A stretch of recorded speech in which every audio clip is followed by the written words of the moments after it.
যশোর পৌরসভার যে মেয়র, এই মেয়র যে উন্নয়ন দেখাচ্ছে সেই উন্নয়নে আমরা এখন ভাসছি।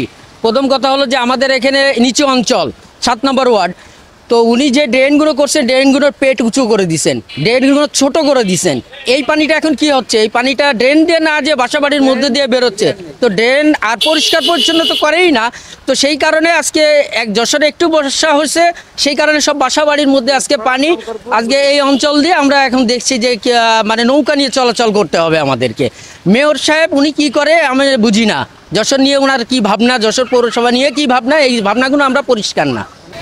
জনজীবন দুঃসাধ্য হয়ে গেছে, প্রতিটা ঘরে ঘরে পানি উঠে গেছে, আপনার মানুষ চলাফেরা করতে পারতেছে না, রাস্তাঘাটে এমন পরিস্থিতির অবস্থা যা মনে করেন মানুষ ঘর থেকে বেরোতে পারতেছে না। ঘরমুখী মানুষরা মনে করেন হচ্ছিল যারা কষ্ট করে খায়, দিনমজুর দিনে আনে, যারা অনেক কষ্ট করে জীবনযাপন করতেছে এই দুর্ভোগে। এই ষষ্ঠীতলা 6 নম্বর ওয়ার্ডে এই বৃষ্টি হলেই খুব পানি জমে যায়, ঘরে ঘরে পানি উঠে যায়। টিবি ক্লিনিক আর এই ষষ্ঠীতলা 6 নম্বর ওয়ার্ডে এমন পানি পরে জমে মানুষ চলাচল করতে পারে না। রোডে যদি ড্রেন ফ্রেন পরিষ্কার হয় না, ড্রেনের জামের কারণে এই পানি খুব জমে। এই অবস্থা, এই দুর্ভোগে আমরা কীভাবে করবো? এটা যদি পৌরসভার লোক যদি না দেখে তাহলে মানুষ খুব কষ্টে দিন যাপন করবে। যশোরের গুরুত্বপূর্ণ সড়ক ফায়ার সার্ভিস যে সামনে, এখানে অল্প পানিতেই পানি বেঁধে যায় এবং ড্রেনেজ নিষ্কাশনটা সেটা মনে হয় প্রতিনিয়ত হয় না। এখন যে পানি এসে এই পানিটা এই রাস্তার পানির পাশাপাশি রাস্তার যে ড্রেনেজ ব্যবস্থা বন্ধ হওয়াতে এই ড্রেনের মতো মনে হচ্ছে রাস্তাটা। এই জায়গাটা আমরা প্রতিকার চাই, বারবার পৌরসভাকে বলার পরেও মনে হয় না সেটা পরিষ্কার করে ড্রেনেরটা। এটা যদি সঠিকভাবে পরিচর্যা করা যায় অন্তত এই দুর্ভোগ থেকে আমরা মানে রক্ষা পাই।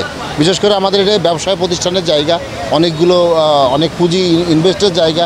এখানে আমাদের 10 ইঞ্চি 12 ইঞ্চিতে যদি ঘরের ভিতরে পানি ঢোকে তাহলে আমাদের ব্যাপক ক্ষতির সম্মুখীন হচ্ছে আমরা।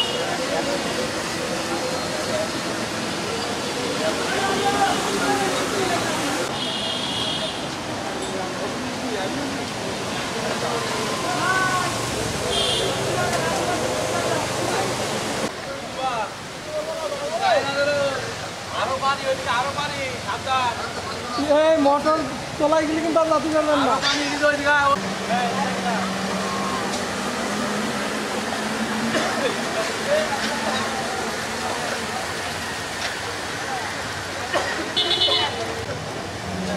পিছনে